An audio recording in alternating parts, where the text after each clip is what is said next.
The great hall of the Galactic Concord was beautiful. Crystal pillars rose toward a ceiling that showed the stars themselves. Representatives from 47 species sat in floating chairs arranged in a massive circle.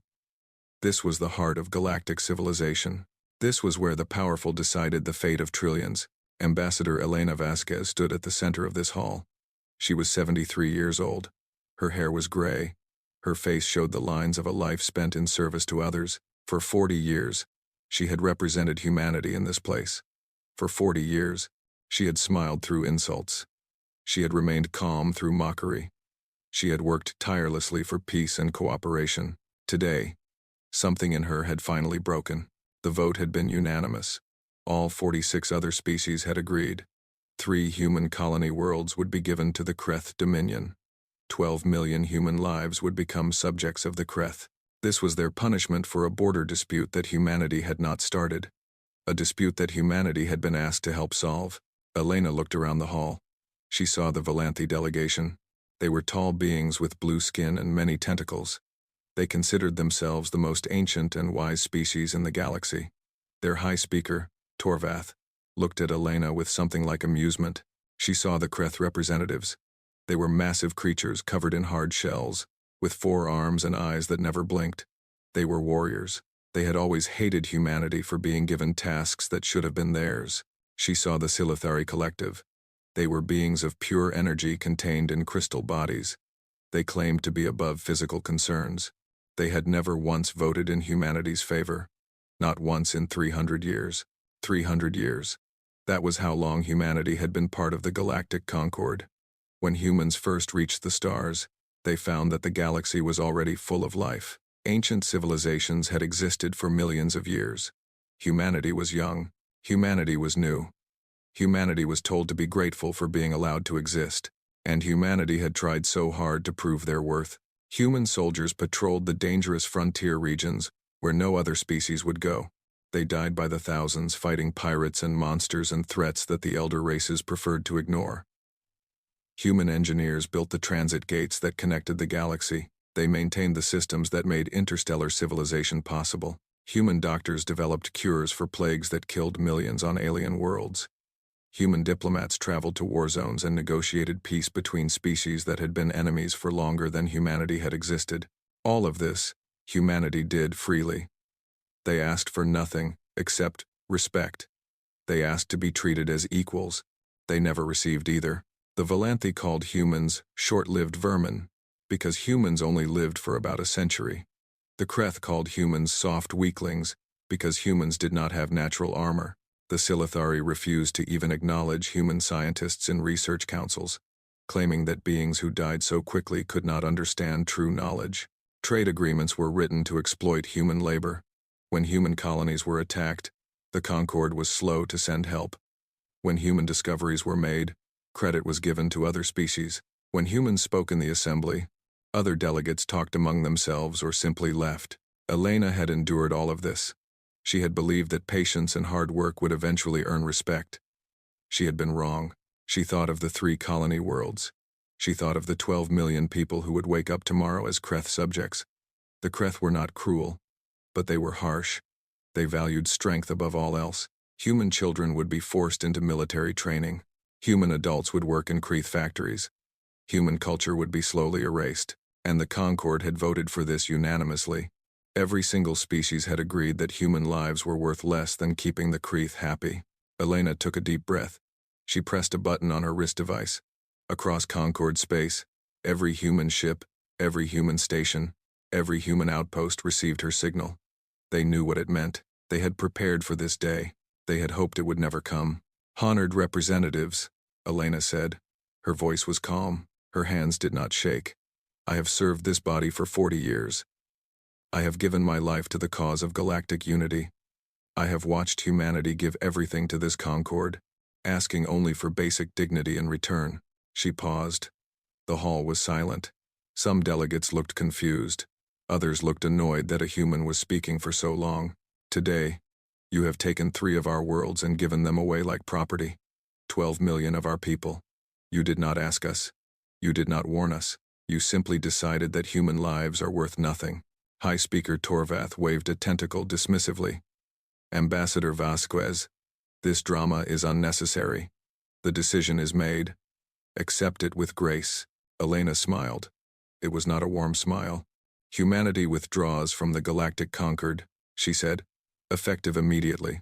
All treaties are dissolved. All human personnel will leave Concord space within 90 days. All human technology currently on loan to the Concord will be deactivated. All human military forces will return to human space. For a moment, there was silence. Then laughter began to spread through the hall. The Kreth made their barking sounds of amusement. The Valanthi delegates shook with mirth. Even the energy beings of the Silithari collective flickered in what might have been humor. Go then, little humans, Torvath said, still laughing. The galaxy will not notice your absence. You were never important. You were merely useful. Elena turned and walked toward the exit. She did not look back. You will notice, she said quietly, to herself. You will all notice. Behind her, the laughter continued. The great powers of the galaxy found this very amusing. They would not be laughing for long. The first reports came 6 months after humanity left. Commander Velis of the Valanthi Medical Corps stared at her screen with growing horror. The shade had returned. She had hoped never to see those words in her lifetime. The shade was a sickness unlike any other. It was part disease, part machine. Tiny robots smaller than cells entered a body and began eating the brain. The victim would first forget small things, then they would forget their family, then they would forget how to breathe. Death came within weeks, and it was not peaceful. The shade had appeared 200 years ago. It had killed billions before it was stopped. Human medical teams had spent decades studying it. They had developed treatments. They had created early warning systems. They had stationed response teams throughout the outer reaches, ready to contain any outbreak. Those teams were gone now. Velis sent urgent messages to the human border. She begged for help. She offered anything in exchange for medical knowledge. Her messages were not answered. She sent ships to the human territories. They were turned back at the border by automated defense systems. The shade spread. One world fell silent, then 5, then 14. Billions of Valanthi died in confusion and fear. Their ancient civilization, which had existed for 6 million years, lost more people in 1 year than in the previous 10,000, and that was only the beginning. The Korath marauders had been pirates for centuries. They hid in asteroid fields and attacked trade ships. They were dangerous but manageable. Human patrol fleets had kept them contained. Human captains were famous for their stubbornness. They would chase a pirate ship for months if necessary. They would follow them into nebulae that blinded sensors. They would hunt them through regions of space that other species considered too dangerous to enter. Without the humans, the marauders grew bold. They attacked larger ships. They raided space stations. They destroyed entire convoys. Trade between systems slowed to a trickle. Goods became expensive. Economies began to fail. The Kreeth Dominion, proud warriors who had laughed loudest when humanity left, discovered that they could not catch the marauders. Kreeth ships were powerful but slow. Kreeth tactics relied on direct confrontation. The marauders simply ran away, then attacked somewhere else. The Kreth lost more ships in 1 year fighting pirates than they had lost in their last war. Then the transit gates began to fail. The transit gates were the greatest technology in the galaxy. They allowed ships to travel between star systems in hours instead of years. They had been built by humans 200 years ago, a gift to the Concord to prove humanity's worth. The elder races had accepted this gift without thanks. They had used the gates every day. They had never thought to learn how they worked. The gates needed constant care. Their energy systems required adjustments. Their dimensional anchors needed calibration. Human engineers had done this work for 2 centuries. They had kept records. They had trained new engineers. They had made it look easy. It was not easy. The first gate failed near the Valanthi homeworld. One moment it was working. The next moment it was a cloud of broken metal floating in space. 7,000 people died on ships that were suddenly torn apart by dimensional collapse. More gates failed. The network that connected the galaxy began to fall apart. A journey that once took 3 hours now took 3 months. Some systems became completely isolated. Ships ran out of fuel trying to reach civilization. Distress signals went unanswered because help was simply too far away. High Speaker Torvath called an emergency meeting of the Concord. Only 23 species attended. The others could not reach the assembly hall. Some had already collapsed into civil war as their economies failed. "We must contact the humans," a Silithari delegate said. "We must ask them to return. They will not answer us," Torvath replied. His tentacles were gray with stress. He looked old in a way he had not looked before. "I have sent thousands of messages. I have offered everything we have. They do not respond. Then we must go to them," another delegate said. "Their borders are sealed. Their defense systems are active. Any ship that approaches is destroyed." Silence filled the hall. For the first time, the elder races understood what they had done, but the worst was yet to come. In the deep regions of space, things began to wake, things that should have stayed asleep. The hollow minds were entities from another dimension. They fed on consciousness. They had invaded this galaxy millions of years ago and nearly destroyed all life. They had been defeated and imprisoned in dimensional barriers that required constant maintenance. Human psychics had maintained those barriers. Human minds had held the doors closed for 300 years. The elder races had not known this. Humanity had never asked for credit. They had simply done what needed to be done. Now the barriers were weakening. The first hollow mind emerged in Silithari space. It consumed the minds of an entire research station in seconds. Then it moved to a colony world. Then another. The Silithari collective, beings of pure thought and energy, were especially vulnerable. Their crystalline bodies shattered when their minds were devoured. Within months, a species that had existed for 2 million years was gone. Not conquered, not scattered, simply erased from existence. The galaxy was dying, and somewhere beyond the border, humanity watched in silence. The fleet gathered at the edge of known space. It was the largest diplomatic mission in galactic history. 3,000 ships from every surviving species flew together toward the human border. They carried leaders, scientists, treasures, and desperate hopes. High Speaker Torvath stood on the bridge of his flagship. He had not slept in days. His skin had turned pale gray. His tentacles trembled constantly. He was watching his civilization die, and he knew that only one species could save it: the humans, the species he had mocked. The species he had called vermin. The species whose worlds he had given away without a thought. Now he was flying to beg for their help. 2 years had passed since humanity left. In that time, the galaxy had lost more than it had lost in the previous 10,000 years combined. The Shade had killed tens of billions. The Hollow Minds had erased an entire species. The Korath Marauders had destroyed trade. The transit gates were failing one by one. Worlds were starving. Civilizations were collapsing. The fleet reached the veil boundary. This was the edge of human space. Beyond this line, no non-human ship was allowed to pass. The defense systems were automatic and absolute. Any ship that crossed without permission would be destroyed. Torvath transmitted a message. He used the old diplomatic codes from before the separation. He begged for a meeting. He promised anything and everything. For 3 days, there was no response. Then a small ship appeared. It was tiny compared to the diplomatic fleet. It looked like a transport vessel, barely larger than a shuttle. On its side was written HSS Remembrance. A holographic image appeared on every ship in the fleet. It showed a human man in a simple uniform. His face was calm. His eyes showed nothing. "I am Captain Marcus Chen," he said. "I have been authorized to receive your message. Please speak." Torvath moved forward. He activated his own communication system so that all ships could see him. Then, slowly and painfully, he lowered himself to the ground. His tentacles spread flat. His body pressed against the floor.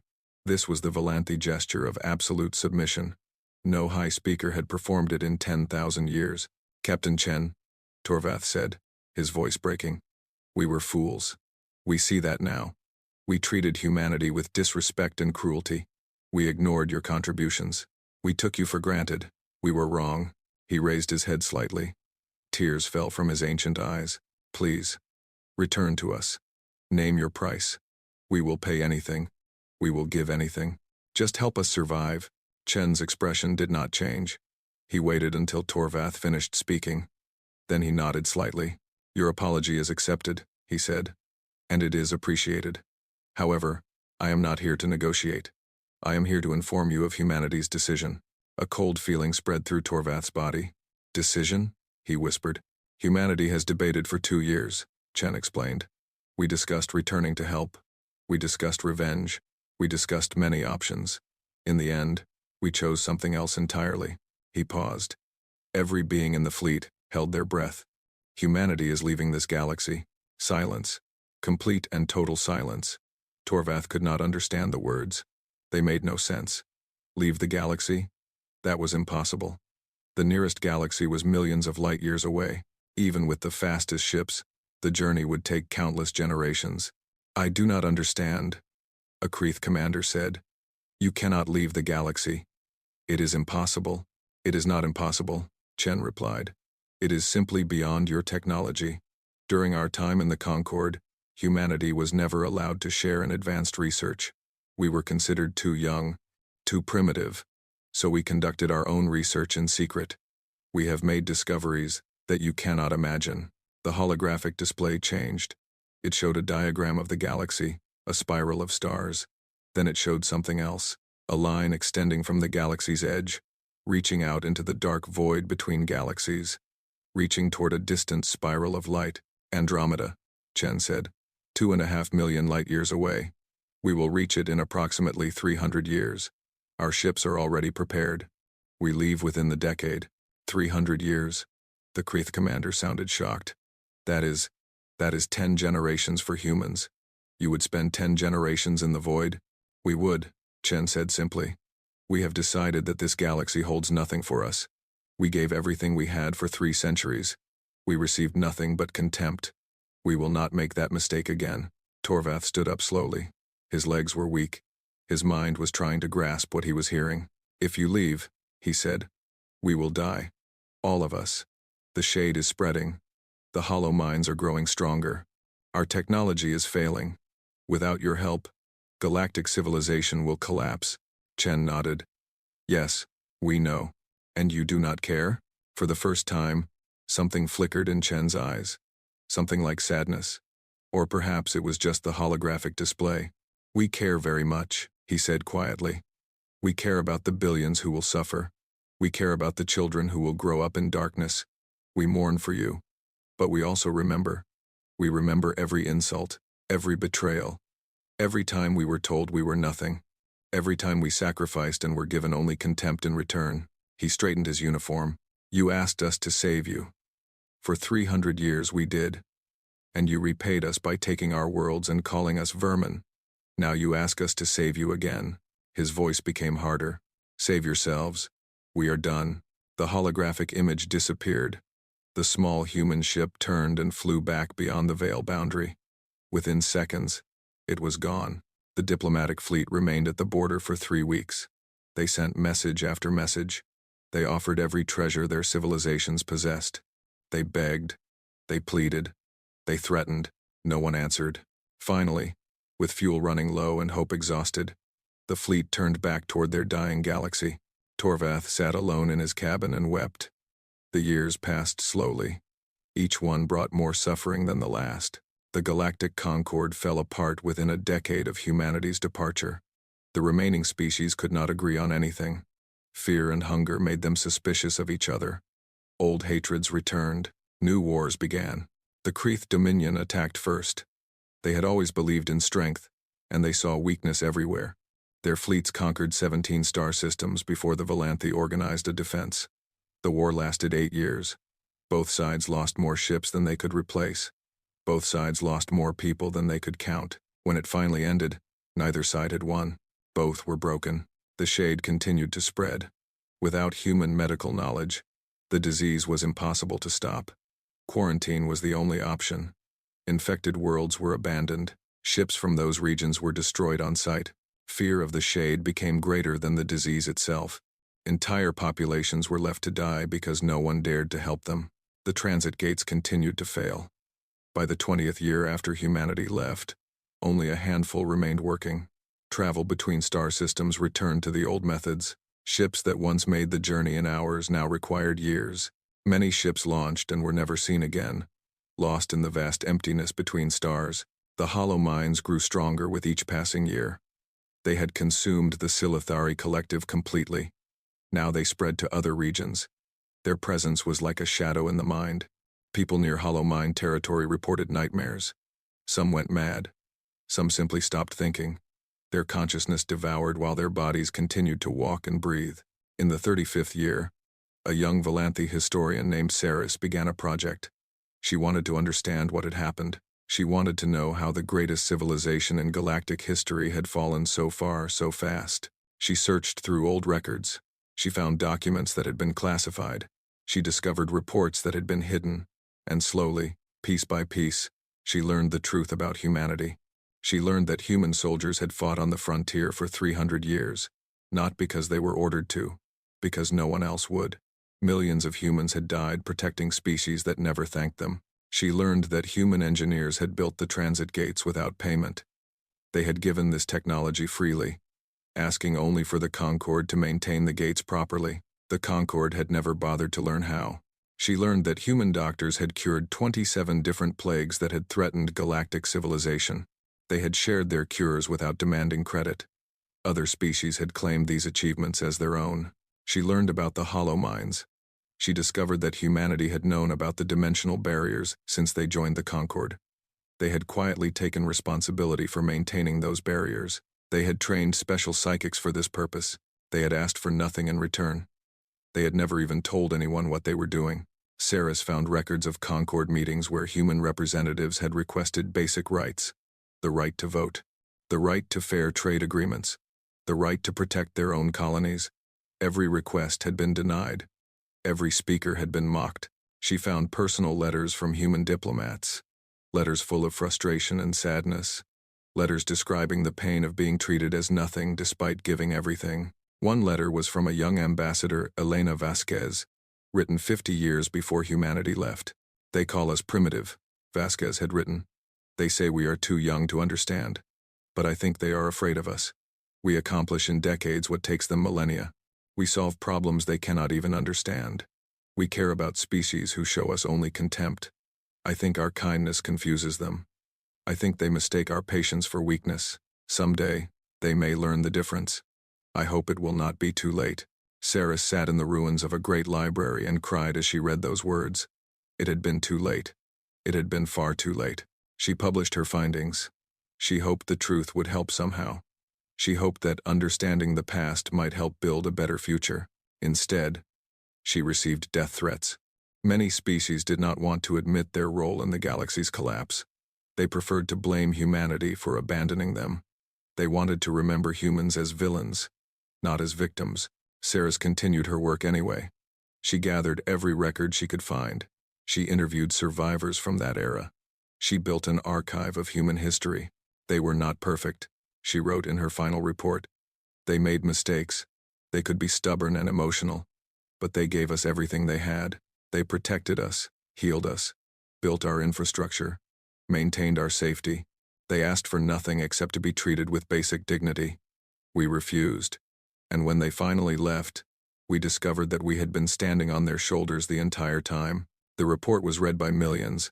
Some wept, some raged, some simply felt hollow, finally understanding the weight of what had been lost. High Speaker Torvath read it in his final days. He was ancient now, kept alive by machines. His species had fallen from being the greatest in the galaxy to struggling survivors on a handful of worlds. "We deserve this," he said to his attendants. "We deserve everything that has happened to us." He died 2 days later. Saris continued her work until her own death many years later. Her final words were recorded by a student. "Find them," she whispered. "If anyone survives, find the humans. Tell them we finally understand. Tell them we are sorry." Her student promised to try, but no one knew how to find humanity, and the galaxy continued to fade. 50 years had passed since humanity withdrew from the Galactic Concorde. The galaxy was a shadow of what it had once been. The Valanthi had lost 90% of their population. Their great cities were empty. Their libraries were ruins. The species that had once considered themselves the wisest in the galaxy now struggled simply to survive. The Krith dominion was broken. Their warrior culture meant nothing when there were no enemies to fight and no victories to win. Many Krith had turned to farming and building, skills they had once considered beneath them. They learned that survival required more than strength. The other species were scattered. Some had retreated to single worlds. Some had merged with others for protection. The great diversity of galactic civilization had been reduced to desperate survivors hiding from the darkness. Only one functioning observatory remained. It was old and damaged, maintained by a small group of scientists who refused to give up hope. They watched the stars and searched for any sign that things might improve. On the 50th anniversary of humanity's departure, they saw something extraordinary. Energy readings appeared at the far edge of the galaxy. The numbers were impossible. No technology the Concorde had ever known could produce such power. The scientists checked their instruments again and again. The readings were real. They pointed their telescopes toward the source. What they saw took their breath away. A fleet of human ships was gathering at the galactic rim. But these were not the small vessels that had once patrolled the frontier. These were massive structures, each one larger than any space station the Concorde had ever built. There were thousands of them, floating in perfect formation. The ships were beautiful. They gleamed with lights of every color.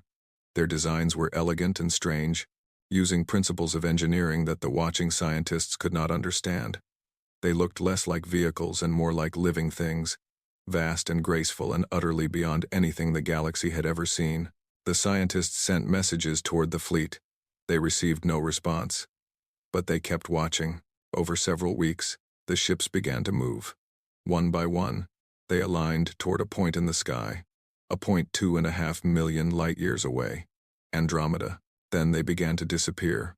Not explode, not break apart, simply vanish, slipping out of normal space into something else, something that allowed travel between galaxies. The scientists watched in awe and despair. They were witnessing humanity's final departure. The species that had once been their servants was now ascending beyond anything the elder races had ever achieved. Then something unexpected happened. A transmission appeared on all remaining communication channels throughout the galaxy. Every working radio, every functioning screen, every device capable of receiving a signal suddenly displayed the same image. A woman's face appeared. She was old. Her hair was white. Her skin showed the marks of many years. But her eyes were sharp and clear. She wore a simple gray uniform with no decorations. The watching scientists recognized her from historical records. Elena Vasquez, the last human ambassador to the Galactic Concorde. She had been 73 years old when humanity left. She was now 123. "This is Ambassador Elena Vasquez of the Human Exodus Fleet," she said. Her voice was calm and steady. "I speak to all species of the Milky Way galaxy. Throughout the galaxy, survivors stopped what they were doing. They gathered around screens and speakers. They listened. 50 years ago, I stood before the Galactic Concorde and announced humanity's withdrawal. You laughed at us. You said the galaxy would not notice our absence. You were wrong." She paused. Her expression softened slightly. "We have watched your suffering. We have seen the shade destroy billions. We have watched the hollow minds consume the innocent. We have witnessed the collapse of civilizations that stood for millions of years. And we have felt grief. Whatever you did to us, you did not deserve this. No one deserves this." Tears appeared in her eyes, though her voice remained steady. "Some among us wanted to return.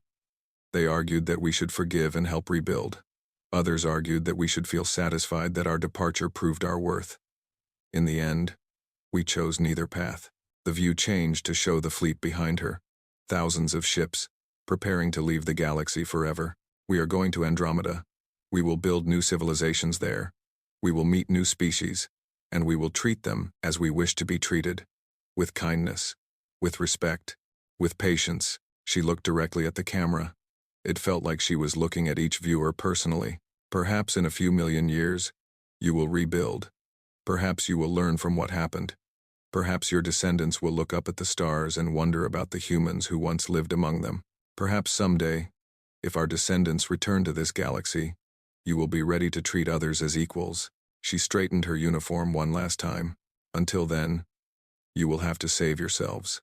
We believe you can. We hope you will. And despite everything, we wish you well." The transmission ended. The fleet began to vanish more quickly now.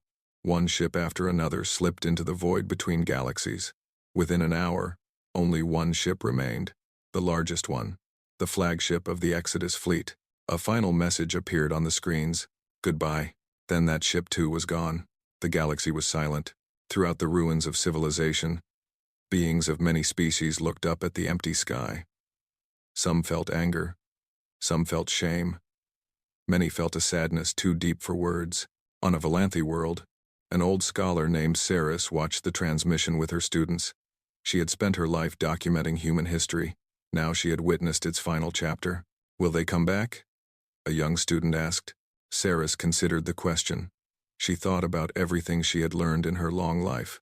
She thought about kindness rejected and trust betrayed. She thought about how long the universe was, and how short were the lives of even the longest-lived species. I do not know, she said honestly. But if they do, we must be ready. We must become the species we should have been. We must learn to see others as they are, not as we wish them to be. We must remember that the smallest kindness matters, and the smallest cruelty has consequences. She looked up at the stars. The humans taught us this lesson. We paid a terrible price to learn it. Let us make sure we never forget. Her students nodded. They were young. They had grown up in a broken galaxy. But they were determined to build something better. Far away, crossing the vast emptiness between galaxies, humanity sailed toward a new home. They carried with them memories of Earth and Mars and all the worlds they had once called home. They carried hope for the future and sadness for the past. And somewhere in the hearts of those billions of travelers, there was still love for the galaxy they had left behind. Despite everything, despite all the pain, they hoped that someday their former neighbors would find their way to something better. The universe was large enough for forgiveness. Perhaps, in time, it would be large enough for reunion. The stars kept burning. Life kept struggling. And hope, fragile and stubborn, refused to die.